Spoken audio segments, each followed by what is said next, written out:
Buenas buenas noches, profesor y compañeros. Nosotros somos el grupo uno conformado por Salem Espinosa y Jordan Peña. Hoy presentaremos nuestro laboratorio número 3 enfocado en el análisis de conducciones térmicas bidimensionales utilizando el software de ANSYS.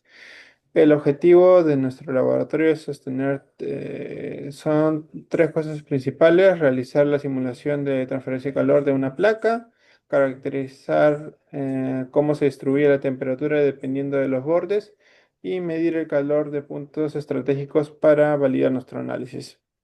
Iniciamos con un diseño de un cuadrado de 250 milímetros por 250 milímetros en New Space Clean Geometry.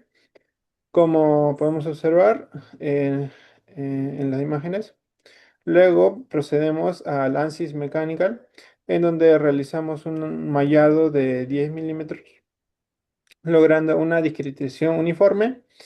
Un detalle clave en esta etapa fue configurar el comportamiento en 2D como aximétrico, lo cual será vital para interpretar los resultados más adelante. Configuramos el solver para un periodo de 900 segundos, luego impusimos nuestras condiciones de frontera de 25 grados a la izquierda, 65 grados, no, 25 grados de temperatura a la izquierda, a la derecha 65, hacia arriba 45 y en la base de abajo de 90. Al finalizar la simulación obtendremos este mapa de contorno térmico. Vemos de forma muy clara que el calor fluye desde la zona roja, que es la base, hacia el sumidero de término azul de la izquierda, formando un gradiente continuo y asimétrico. Si analizamos este comportamiento en toda la pieza, a lo largo del tiempo, las líneas verdes y rojas nos indican que la temperatura siguiente diapositiva, ¿se me acabó? Vemos que las líneas verdes y rojas nos indican que la temperatura máxima y mínima se mantiene fija en los bordes. Por su parte, la línea azul muestra cómo la temperatura promedio de bloque entero asciende hasta estabilizarse cerca de los 61 grados. Em, en la sonda de temperatura colocamos a 50 milímetros de la esquina más caliente. La gráfica nos muestra una clásica curva asintótica. El acero estructural absorbe el calor con rapidez en los primeros segundos y luego la curva se aplana, estabilizándose en 71,8 y llegando a los 900, y llega hasta los 900 segundos, que es lo que hemos limitado también. Para la parte comparativa entre el acero, que acá podemos ver que cambiamos el material donde dice Assignments a bronce, porque es el material que nos pidieron, que es de bronce, y acá tenemos las propiedades que utiliza Lancis también para el bronce, ¿no? Eh, Al comparar las curvas de ambos materiales, notamos una tendencia evidente, son prácticamente idénticas. El acero llega a 71,8 grados y el bronce a 71,7. Esto comprueba que físicamente, al llegar al estado estacionario, la temperatura de los bordes gradientes por completo, el resultado final anula la influencia del material. Y bueno, finalmente concretamos estos datos con un modelo matemático y encontramos un error relativo de 20%. Esta variación tiene una justificación geométrica debido a que en nuestro código es un plano 2D ideal. En cambio, el ANSYS no lo está trabajando como un plano 2D ideal, sino lo está trabajando como aximétricas. Entonces, por ese lado, ese margen es mayor de lo que podríamos esperar, ¿no? Esto valida que nuestra herramienta funciona, pero la abstracción de la geometría lo cambia. Ahora le paso con mi compañera. Vale. Bueno, ahora vamos a ver cómo influyen las condiciones de frontera, ¿no?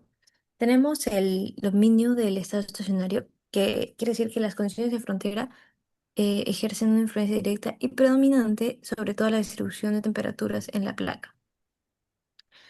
Se superan las propiedades del material, ya que mientras que el sistema se acerca al equilibrio, estas fronteras gobiernan el campo de temperatura con más fuerza que las propiedades termofísicas intrínsecas. Con respecto al motor termodinámico, estas temperaturas límite generan los fuertes gradientes térmicos que obligan el calor a fluir continuamente desde las zonas de mayor energía, la parte roja, hacia los sumideros más fríos, la parte azul. El control del régimen transitorio. Y es que durante la fase de calentamiento, las fronteras se encargan de dictar tanto la velocidad como la dirección en la que avanza la propagación de calor hacia el núcleo de la energía. Y bueno, la prevalencia sobre el material es que eh, cualquier temperatura interior está definida por la interacción simultánea de las cuatro fronteras anteriores, produciendo distribuciones suaves y sin discontinuidades. Mm. Bueno, en la pregunta 3 vemos los cambios de temperatura. De uno es 5 grados, de 2 30 grados, de 3 55 y de 4 20. Al modificar el escenario límite, se observó una reconfiguración total y una disminución significativa en todo el campo de temperaturas. La reducción del potencial térmico provocó que la temperatura promedio global cayera en un 54,4% y la de la sonda estratégica se redujera en un 66%. Mm, ujú. Aquí podemos ver. Y esto muestra de forma concluyente que la distribución y el estado de equilibrio están gobernados en su casi totalidad por las temperaturas impuestas en los contornos. A pesar de la caída drástica de temperaturas, la curva de calentamiento, como podemos ver, conservó su misma naturaleza asintótica, demostrando que la dinámica de transferencia se mantiene constante sin importar las magnitudes. Y en la pregunta 4, que es acerca del tiempo de estabilidad, la medición en la sonda mostró un incremento gradual que alcanzó los 24,393 grados al finalizar la simulación de 900 segundos. Además, desde un enfoque práctico, el sistema entró en estabilidad térmica alrededor de los 800 segundos, en el que las variaciones se reducen a milésimas de grado. Al comparar este caso con el inicial, que era mucho más caliente, se notó que el tiempo necesario para alcanzar este régimen estacionario fue prácticamente el mismo. Eso se debe a que el tiempo de estabilización no depende de qué tan altas sean las temperaturas, sino que está gobernado por la inercia y la difusividad térmica de la aleación.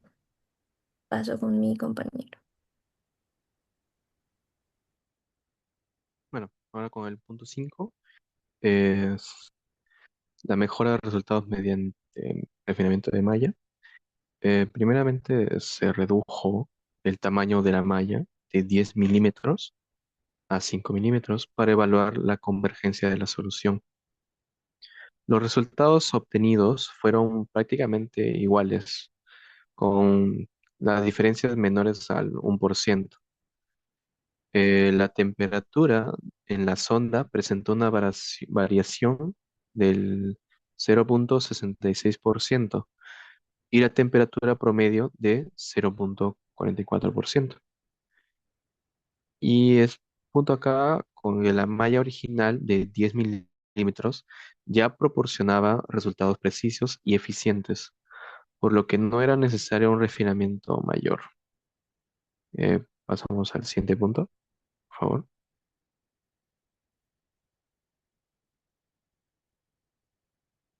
Ya.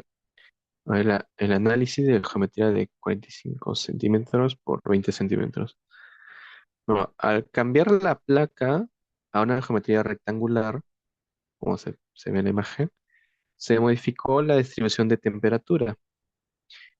La fuente de calor ubicada en el borde derecho quedó más alejada de la sonda, disminuyendo su influencia térmica.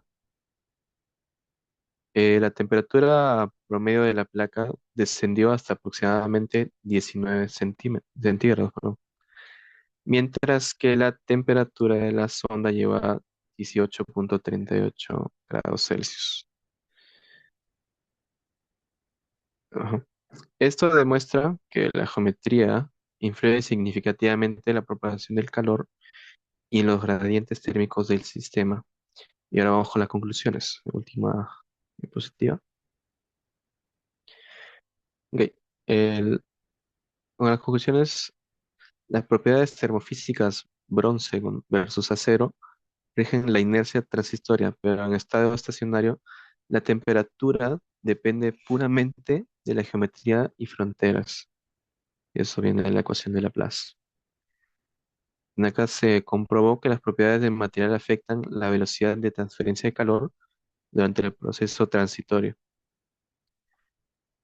El estudio de convergencia confirmó que la malla de 10 milímetros era suficiente para obtener resultados confiables. Y finalmente se verificó que los cambios geométricos pueden modificar considerablemente el comportamiento térmico del sistema, siendo un factor clave en el diseño de aplicaciones de ingeniería. Muchas gracias.